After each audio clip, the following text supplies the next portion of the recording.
गुरुदेव, माझ्या लक्षात आले आहे की माझ्या आणि वास्तवाच्या मध्ये पडद्यासारखी उभी आहे ती माझी स्वतःचीच समज. वास्तव काहीही असले तरी इतर गोष्टी जशा मला समजतात तसे ते मला समजणार नाही, इतके मला समजले आहे. पण समजून घेण्याची ओढ सोडली तर उरलेल्या गोष्टींसह पुढे कसे जाऊ? तुम्ही चिंता करू नका, कारण ती प्रेरणा अजूनही तुमच्यात आहे. म्हणूनच तुम्हाला हे समजून घ्यायचे आहे. आपली समज नेहमीच मर्यादित असते हे जाणून घेतल्याने आपल्याला एका मोठ्या विश्वाची ओळख होते, अस्तित्वाचा मार्ग मिळतो.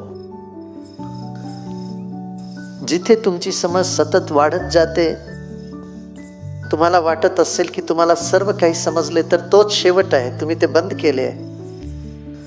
जेव्हा तुम्हाला कळते की तुमची समज खूप मर्यादित आहे, तेव्हा तुम्ही समजून घेण्याचे दार पूर्णपणे उघडे ठेवलेले असते. हीच योग्य वृत्ती आहे आणि हेच खरं समजुतीचे लक्षण आहे. एखादी गोष्ट समजल्यावर जाणवतं की अजून कितीतरी गोष्टी समजून घ्यायच्या आहेत. त्याने जुने ज्ञान खोटे ठरत नाही. फक्त हे कळते की अजून खूप काही शिकण्यासारखे आहे. गुरुदेव, आपण आपल्या मुलांना अध्यात्म शिकवावे की त्यांना ते स्वतःहून शोधू द्यावे? दोन्ही थोडे थोडे.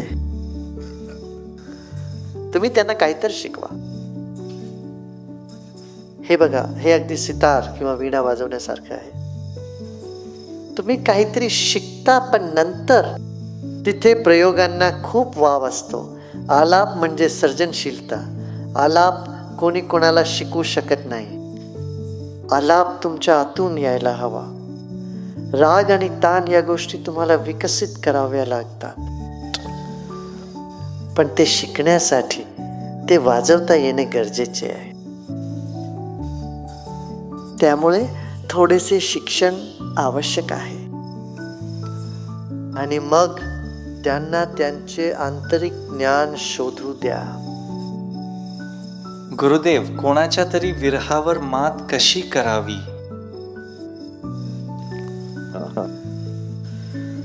मला वाटते ते तुम्ही स्वतःच आहात. तुम्ही स्वतःलाच हरवत आहात. स्वतःला शोधले की तुम्ही या भावना नीट हाताळू शकाल. कुणाच्या ओढीत तुम्ही स्वतःला हरवून बसलात? स्वतःकडे वळा. कळेल की दुसरा तुमच्यातच आहे. गुरुदेव, दिल्लीतील वायू प्रदूषणाची धोक्याची पातळी ओलांडली गेली आहे. सरकारने 5 नोव्हेंबरपर्यंत शाळा बंद ठेवण्याचे जाहीर केले आहे. स्वतःच्या संरक्षणासाठी दिल्लीतील लोक या काळात कोणते उपाय करू शकतात? घरातच राहा, मास्क वापरा. बघा, हे खूप कठीण आहे. हवा प्रदूषित असताना काही करणे कठीण असते. पाणी प्रदूषित असल्यास निभावता येते. तुम्ही ते गाळून, उकळून किंवा बाटली बंद पाणी वापरून काम भागवू शकता. पण हवा प्रदूषित असल्यास ती यंत्रे लावावी लागतात. एअर प्युरिफायरचा आता मोठा धंदा होईल असं वाटतं. तुम्हाला घरातच राहावे लागेल. तुम्ही एअर प्युरिफायर लावता आणि आत बसता, पण वीज नसेल तर ते काय करतील? ही एक गंभीर समस्या आहे. म्हणून लोकांनी मास्क वापरले पाहिजे. मला वाटतं की केवळ दिल्लीचाच प्रश्न नाही, तर दिल्लीच्या आसपास पंजाब आणि हरियाणामध्ये शेतात पिकांचे अवशेष जाळले जात असल्यामुळे हे घडत आहे. त्यामुळेच हे होत आहे. मी स्वयंसेवकांना सांगेन की आणि एक प्रकारे ही शेतकऱ्यांमध्ये जनजागृती करण्याची मोठी मोहीमच आहे. कृपया शेतातील पिकांचे अवशेष जाळू नका. आमच्या श्री श्री ॲग्रिकल्चर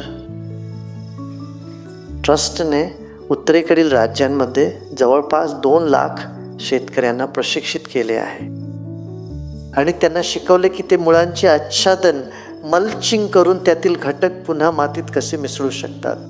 त्यांना ते जाळण्याची गरज नाही.